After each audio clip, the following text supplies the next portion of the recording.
शास्त्र बताते हैं कि मनुष्य जीवन काल में जैसा कर्म करता है उसके हिसाब से मरने के बाद उसकी आत्मा को स्वर्ग या नरक में स्थान मिलता है। इंसान कभी नहीं चाहेगा कि मरने के बाद उसे स्वर्ग में नहीं नरक में स्थान मिले। महात्मा विदुर ने अपनी नीतियों के माध्यम से बताया है कि किन लोगों को स्वर्ग में स्थान मिलता है। विदुर जी ने अपनी एक नीति में बताया है कि मनुष्य को अपने जीवन में इन चीजों से बचना चाहिए ताकि उसे स्वर्ग में स्थान मिल सके। आइए जानते हैं कि उन्होंने किन चीजों के बारे में बताया है। महाभारत युद्ध का कारण ये है, गृहीत वाक्यो नैवित वदान्यः शेषात्र भोक्ता हयभिंसकश्च नानर्थ कृत्या कुलितः कृतज्ञः सत्यो मृदुः स्वर्गमुपैति विद्यवान। महात्मा विदुर ने इस श्लोक के माध्यम से कहा है कि जो व्यक्ति बड़ों की आज्ञा मानता हो वो जरूर स्वर्ग जाता है। विदुर ने धृतराष्ट्र का ध्यान आकर्षित करते हुए कहा है कि जिस घर या कुल में बड़ों की आज्ञा नहीं मानी जाती उसका अंत हमेशा भयावह होता है, और महाभारत में भी कुछ ऐसा ही हुआ। ना रखे सारा हिस्सा। श्लोक में आगे कहा गया है कि जो व्यक्ति अपनी कमाई के अन्न का एक भाग अपने बड़े बुजुर्गों, एक भाग अपने से छोटों, एक भाग अतिथियों के लिए रखता है और फिर अपने लिए एक हिस्सा निकाल कर खाता है, उसे स्वर्ग में स्थान जरूर मिलता है। इसीलिए कभी भी अपनी कमाई का सारा हिस्सा अपने लिए नहीं रखना चाहिए। होती है मोक्ष की प्राप्ति।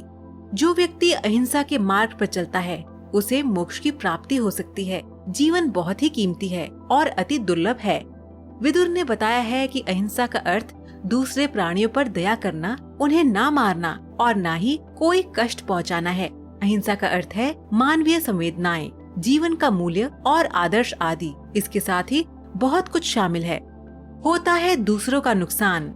जो इंसान अपनी आत्मा के स्वर को दबाकर गलत कार्य तो कर लेता है लेकिन मन की शांति को कहीं खो देता है, ऐसे इंसान को कभी भी स्वर्ग में स्थान नहीं मिलता है। तो इसलिए ऐसा कोई कार्य नहीं करना चाहिए जिससे अनर्थ हो। ऐसे लोगों से दोस्ती भी नहीं करनी चाहिए जो गलत कार्य करते हों, क्योंकि इससे केवल दूसरों का अहित ही होता है। ईश्वर खुद देता है स्थान। श्लोक में आगे कहा गया है कि सत्य के मार्ग पर चलना काफी कठिन होता है, लेकिन उससे सही रास्ता कोई नहीं है। एक झूठ को छिपाने के लिए कई और झूठ बोलने पड़ते हैं और फिर भी अंत में वह सबके सामने आ ही जाता है। सत्य संयम है, व्रत है। सत्य सारे साधनों की आधारशिला है। जो व्यक्ति हमेशा सत्य बोलता है उसे ईश्वर खुद स्वर्ग में स्थान दे देता है। कभी न करे घमंड।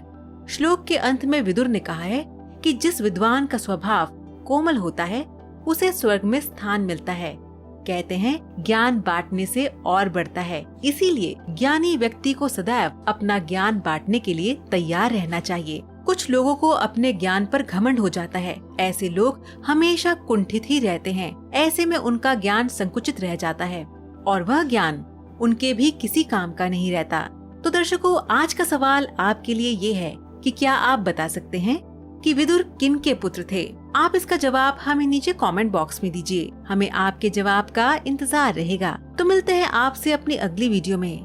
तब तक देखते रहिए समय चक्र।